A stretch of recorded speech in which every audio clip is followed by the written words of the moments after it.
নমস্কার বন্ধুরা, চেটেপুটে চ্যানেলে আপনাদের সবাইকে স্বাগত। আমি দেখুন এখানে দুটো মিডিয়াম সাইজের আলু নিয়েছি। আলুটাকে ভালো করে ছাড়িয়ে নিয়েছি, ছাড়িয়ে আমি ধুয়ে নিয়েছি। এটাকে এবার আমি গ্রেটারের সাহায্যে গ্রেট করে নিচ্ছি।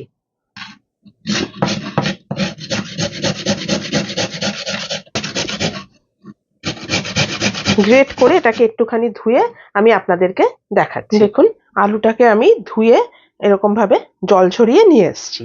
এবার এখানে আমি দিয়ে দিচ্ছি হাফ বাটি পরিমাণ পালং শাক কুচো,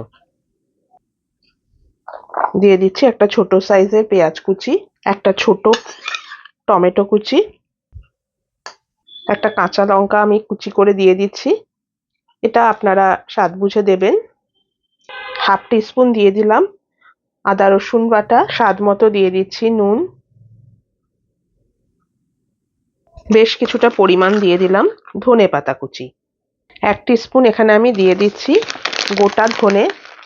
এটা অবশ্যই গোটা দেবেন, এটা মুখে পড়লে খুবই ভালো লাগবে।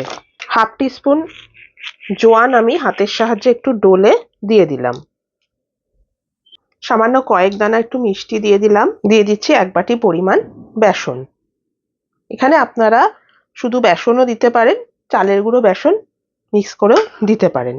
এবারে আমি এটাকে ভালো করে মেখে নিচ্ছি।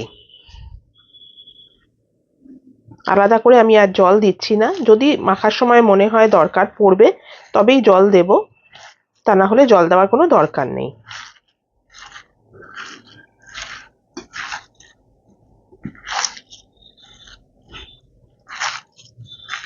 এই আলু পালকের এই পাকোড়াটা, এটা একটা স্ন্যাক্স রেসিপি। এটা কিন্তু বানিয়ে চায়ের সাথে খেতে সত্যি খুব ভালো লাগে।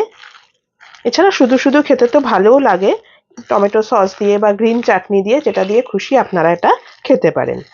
আরও একটুখানি বেসন আমার লাগবে, সেটা আমি এখানে দিচ্ছি। দিয়ে আরও একটা জিনিস আমি অ্যাড করব, সেটাও আপনাদের দেখিয়ে দিচ্ছি। আরও হাফ বাটি বেসন আমি এখানে দিয়ে দিলাম। একটা চিজ কিউব আমি গ্রেট করে দিয়ে দিচ্ছি।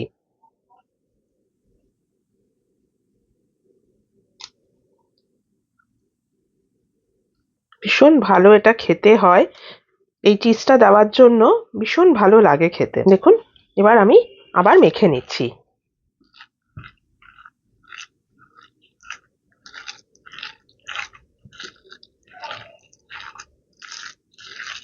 এটা কিন্তু রেডি করে সঙ্গে সঙ্গেই ভাজতে হবে, কারণ পালং শাক রয়েছে, আলু রয়েছে, সবগুলো থেকেই কিন্তু একটু একটু করে জল রিলিজ হতে থাকে। এটা আমার মাখা একদম হয়ে গেছে। এবারে আমি তেলটা চাপিয়ে দিয়ে এটা আপনাদেরকে ভেজে দেখাচ্ছি। দেখুন আমি হিটে প্যান বসিয়েছি, এখানে আমি বেশ কিছুটা পরিমাণ তেল গরম করেছি। এবারে আমি এই মাখাটা থেকে অল্প অল্প করে নিয়ে আমি তেলের মধ্যে দিয়ে দিচ্ছি। আমি একটু চ্যাপটা চ্যাপটা করে এরম এরম সাইজে করে দিচ্ছি। ক্রিস্পি খেতে হয়। বাড়িতে কোনো গেস্ট আসলে চায়ের সাথে কিন্তু আপনারা এটা বানিয়ে দিতে পারেন, একদম নতুন ধরনের একটা আইটেম হবে।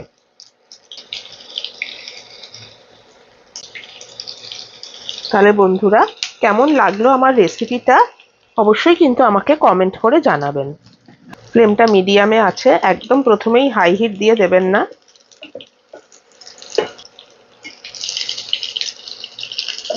আস্তে আস্তে আমি উল্টে দিচ্ছি একটা একটা করে। জিনিসপত্র সব যদি রেডি থাকে তাহলে কিন্তু সময় একদমই বেশি লাগে না। এটা কিন্তু আমি পালং শাক দিয়ে করলাম, আপনারা কিন্তু মেথি শাক দিয়েও করতে পারেন। একটু লাল লাল করে ভাজাটা হবে, খুব ক্রিস্পি। চিজটা দেওয়ার জন্য খেতেও খুব টেস্টি লাগবে। দেখুন আমার ভাজাটা হয়ে এসছে লাল লাল করে।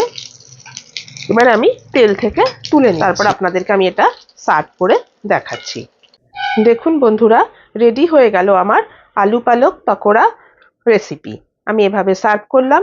আপনারা গ্রিন চাটনি বা টমেটো সস দিয়ে খেতে পারেন, শুধু খেতে পারেন, চায়ের সাথে তো ভীষণই ভালো লাগে। আর গেস্ট আসলেও আপনারা কিন্তু এটা বানিয়ে দিতে পারেন।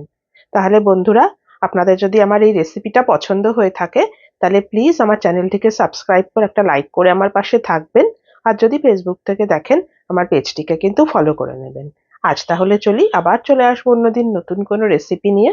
সুস্থ থাকবেন, ভালো থাকবেন, নমস্কার।